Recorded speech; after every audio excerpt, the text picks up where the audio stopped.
We all want to raise well-behaved, respectful, and kind children. For generations, we have been told that discipline requires strictness, force, and absolute control. But what if I told you that some of the most common discipline methods, the ones our parents used on us, are actually working against your child's brain development? Modern neuroscience has opened a window into the developing mind. We now know that certain old-school tactics don't just fail to teach lessons, they actually shut down the learning centers of the brain.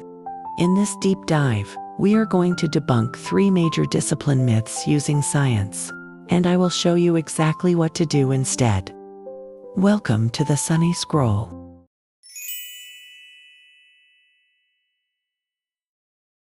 Let's start with myth number 1. Look at me when I am talking to you. How often have we heard this? We interpret eye contact as a sign of respect. When a child looks down while we are scolding them, we feel ignored. We feel disrespected. We think they are tuning us out. But science calls this gaze aversion, and it serves a crucial biological function. Imagine your brain is a computer, processing visual data. An angry up a huge amount of RAM or processing power? When you are teaching a child a lesson, you want them to process your words. You want them to think about their actions. That is a heavy mental task. Research in cognitive load theory shows that children often cannot process intense visual data, your face, and intense auditory data, your lecture. At the same time, if they look at you, their brain switches to social survival mode. Is mom still mad? How scary does dad look? They stop listening to the lesson. So, when they look at the floor or look away, they are essentially closing the curtains. They are reducing the visual noise so they can focus entirely on what you are saying. They are not ignoring you. They are concentrating. Next time, let them look away. Say to yourself, they are looking down to listen. You will find they retain the lesson much better. Once we understand how their internal processing works, we need to look at how they interact with the outside world. This brings us to the playground. And the second most, tears for toddlers and parents alike.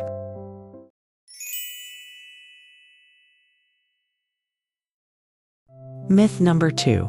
You must share your toys instantly. We have all been there. Your child is playing with a truck. Another kid wants it, and you feel the social pressure. You snatch the toy away and say, "We have to share." But to a child under 4 years old, this doesn't feel like kindness. It feels like robbery. Psychologically, forced sharing triggers resource guarding. Imagine if you were texting on your phone, and I suddenly snatched it out of your hand to give it to a stranger. Because sharing is caring, you wouldn't think I was kind.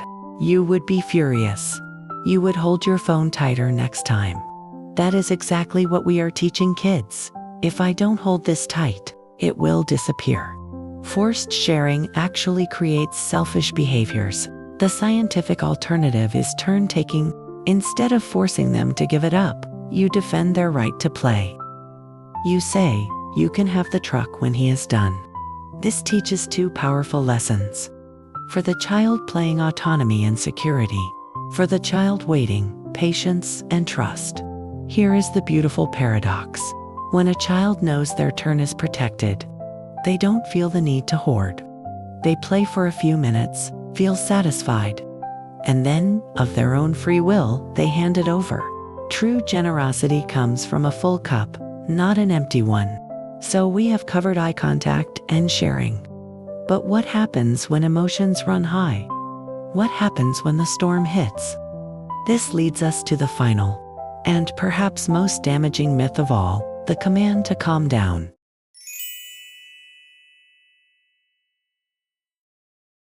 Myth number 3. Yelling, "Calm down."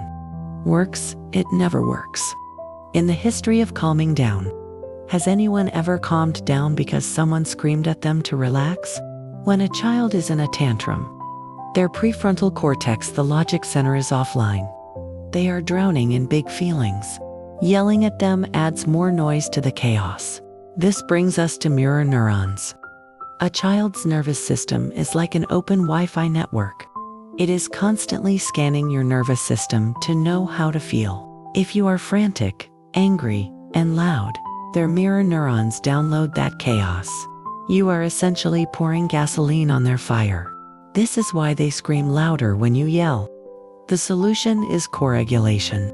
You must be the anchor, not the storm. It starts with you. Stop talking. Take a deep breath. Lower your shoulders. Speak in a slow, low voice. It takes great strength to remain calm in the face of a screaming child. But when you do, their mirror neurons will eventually pick up on your safety. They will borrow your calm. Remember, a dysregulated adult cannot regulate a dysregulated child. Fix your own internal weather first, and your child will find shelter in your calm. Parenting is not about controlling the child. It is about controlling ourselves and understanding the little human in front of us. By respecting their need to look away, protecting their play, and being their calm anchor, you are building a brain that is resilient, kind, and emotionally intelligent. Thank you for spending this time with the Sunny Scroll. If you found value in this deep dive, please subscribe for more science-backed parenting stories. See you in the next chapter.